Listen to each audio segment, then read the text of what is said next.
वहीं पटियाला से बीजेपी उम्मीदवार परनीत कौर ने इंडिया न्यूज से खास बातचीत की है, सुनिए। नमस्कार, सत श्री अकाल। You're watching our special coverage on NewsX and India News. आज हम पहुंचे हैं पटियाला में, जो पंजाब का एक अहम लोकसभा क्षेत्र है। हमारे संग जुड़ रही हैं यहाँ की वर्तमान की सांसद, पूर्व भारत सरकार में मंत्री और दोबारा बीजेपी से इस बार मैदान में परनीत कौर जी। परनीत कौर जी, बहुत बहुत स्वागत है आपका। Welcome to our channel. Thank you ji, धन्यवाद।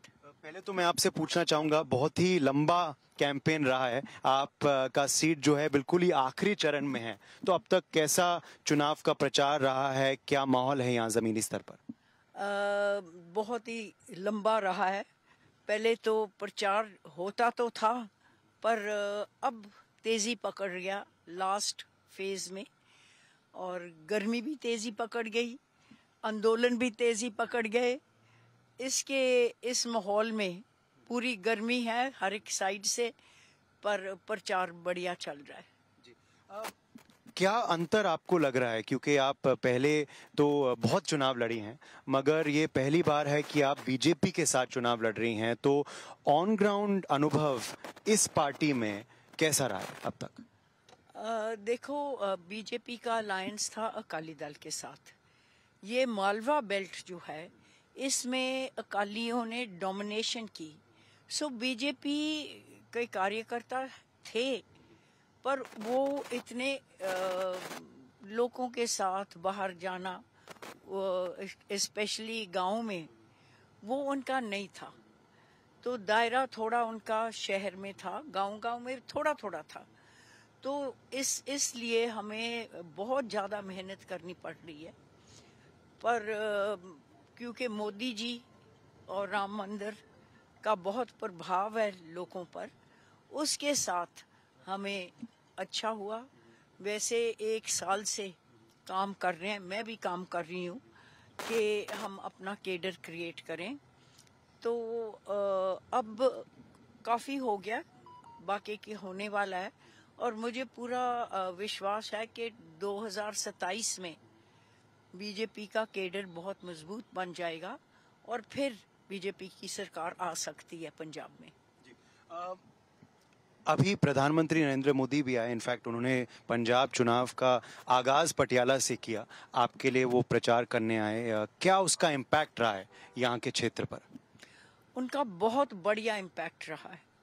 मोदी जी की छवि और मोदी जी को देखने के लिए इतना लोगों में जज्बात था कि वो, जैसे हमारे दुकानदार हैं, उनको हमने कुछ नहीं कहा, अपने आप अपनी दुकानें बंद करके 5-6 घंटे गर्मी में आकर बैठे मोदी जी को सुनने के लिए, और उन्होंने सब तय कर लिया कि मोदी जी को ही वोट डालेंगे। आप जानी है प्रधानमंत्री नरेंद्र मोदी को, you've met him and you've seen his working style now. क्या अलग है उनमें और कांग्रेस के प्रधानमंत्रियों में और कांग्रेस के नेताओं में, आपको क्या लगता है? I think BJP is very, very work oriented. 24/7 they are working, and they make sure that all their MPs, their MLAs, their pradhans, that everybody works. Everyone is monitored. Everyone is given programs. There's never a time when the BJP worker is not working in some form or the other. I will also ask you, प्रणीत जी, क्योंकि जैसे आपके लिए प्रधानमंत्री नरेंद्र मोदी आए हैं, वैसे सामने वाला जो प्रत्याशी है, कांग्रेस का जो प्रत्याशी है यहाँ से, उसके लिए आज प्रियंका गांधी वाड्रा यहाँ आई हैं, उनके स्टार प्रचारक हैं, उससे कोई इम्पैक्ट नहीं होगा क्या? ज़रूर कुछ ना कुछ इम्पैक्ट तो होता है। वो उनके साथ ज़्यादा जो उनके पार्टी वर्कर्स गए होंगे साथ, उनको ज़्यादा जोश मिलता है। पर प्रियंका गांधी जी आए, और उसी टाइम मेरे घर में, जब ये इलाका जहां हम जा रहे हैं, सनौर 1 असेंबली सीट, इसमें से 1000 लेडीज घर आके बैठ के चुनाव प्रचार के लिए मटेरियल लेके गए, और ये बूथ भी लगाएंगी, ये पर डोर टू डोर भी जाएंगी। तो आप तुलना कर सकते हो कि यहाँ खाली 1000 लेडीज थी। प्रियंका जी के प्रोग्राम में अंदर था, कहाँ था पता नहीं कितने थे, पर कैपेसिटी अबाउट 1500 to 2000 की कैपेसिटी है, एंड इट वाज मिक्स्ड। सो आप देखो एक हल्के से इतने आए और उनके पूरे प्रोग्राम के लिए इतने आए, तो फर्क दिखता है, आपके कह रहे हैं। फर्क दिखता है। आपका ये भी आरोप है कि कहीं ना कहीं प्रशासन भी दबाव क्या बना रहा है, आपके चुनाव प्रचार में क्या रोक लगा रहा है, क्योंकि मैंने ये भी आरोप सुना है आपसे। ये बिल्कुल जाहिर है, जे वो रोक लगा सकते हैं। प्रधानमंत्री की रैली में वहाँ लोगों को एक छोटा गेट खोल के अंदर जा रहे हैं, पास वाले लोग अंदर कहीं नहीं गए। लेडीज की बसें वापस कर दी कि आपको दिक्कत होगी किसानों के साथ। ये बहाने बनाकर हमारे लोगों को कईयों को पहुंचने नहीं दिया। पानी नहीं अंदर गया टाइम से, बिजली नहीं ऑन हुई टाइम से। तो ये प्रशासन का रोल जो था ये बहुत नेगेटिव रहा। पता नहीं उन्होंने आप किया, आप तो किया नहीं होगा, ये जरूर उनको हाई अप से कोई डायरेक्शन आई होगी आप पार्टी से। और ऐसा माहौल कभी इस लेवल पर यहाँ कभी आया नहीं। इलेक्शन लड़ी अकाली दल, बीजेपी ने एक साइड, कांग्रेस ने एक साइड, पर जो लेवल आज आ गया है ये लेवल कभी नहीं आया। ये परसेप्शन भी बना हुआ है कहीं ना कहीं यहाँ पे पंजाब में, और आधा ये क्रिएट करने की कोशिश की जा रही है कि बीजेपी एंटी किसान है। इस पे आप क्या कहेंगे? ये परसेप्शन बना दी क्योंकि इन्होंने आंदोलन इतना ज्यादा किया, पर उस आंदोलन में एक एक पंजाबी ने अक्रॉस पार्टी लाइंस इनकी सपोर्ट की, मदद की।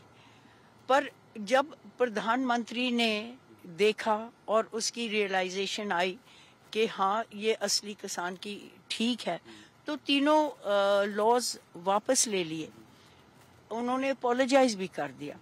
तो मेरे ख्याल में इससे बड़ी चीज किसी ने की नहीं, कोई नहीं अपने एक बारी लॉ एनैक्ट करके, कोई गवर्नमेंट किसी पार्टी का, मुझे नहीं पता कौन वापस लेता है। ये एक बहुत बड़ा जेस्चर था प्राइम मिनिस्टर से। और इनके सम्मान में भी जो 6000 रुपया आता है, सम्मान है इनका, MSP बढ़ाई जाती है, सब कुछ होता है। इनको आगे भी कोई दिक्कत है तो ये दिक्कत खाली मेज के ऊपर बैठकर खत्म होगी, ना कि जैसे ये हमारा विरोध कर रहे हैं एंटी बीजेपी। देखो सेक्शंस होते हैं, सबके साथ 100% तो कोई नहीं होता, किसी पार्टी किसी व्यक्ति के साथ। सो ये एक सेक्शन है जो बीजेपी को नहीं लाइक करती, तो ये एक एक्सक्यूज बना लिया। तो ठीक है, इनका राइट है, पर हमारा भी राइट है कि हम अपनी बात लोगों के पास लेके जाएं, और लोगों का राइट है कि वो अपनी मर्जी से, बिना धमकी से, बिना डर से अपनी वोट डालें। आप और कांग्रेस साथ हैं दिल्ली में, हरियाणा में, बट यहाँ आपस में लड़ रहे हैं, क्या उसका भी असर होगा जमीनी स्तर पर? देखो ये सिचुएशन मुझे समझ नहीं आई कि जो पॉलिसीज हैं इनकी नेशनल गवर्नमेंट चलाने के लिए, ये लोकल इलेक्शन नहीं है। एक कॉमन मिनिमम प्रोग्राम जैसे पहले था, आई डोंट नो इनका है कि नहीं है, पर यहाँ जे एक दूसरे के साथ ये लड़ी जाएंगे, इतने फिशर्स, इतने डिवीजन आ जाएगी वर्कर्स में।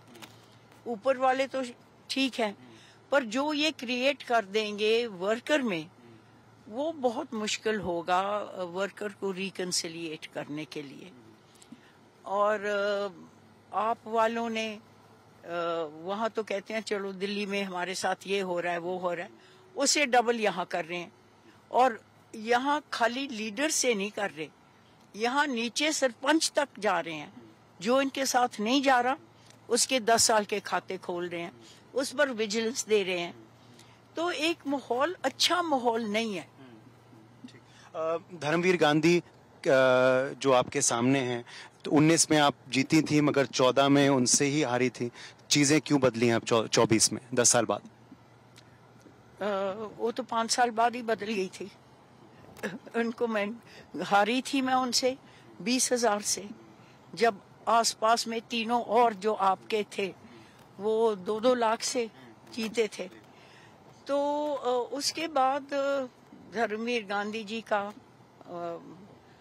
मेरे ख्याल में मिलना जुलना, दुख सुख में तो बिलीव ही नहीं करते जाने का। वो बाहर गांव में जितनी देर आप एक दूसरे के साथ एक रिश्ता नहीं बनाते, काम जितना मर्जी कर लो, वो रिश्ता जरूर होना चाहिए। We wish you all the very best for the 4th of June. Thank you so much, Praneeth Kaur ji, for joining us on News X and India News. Thank you so much. It was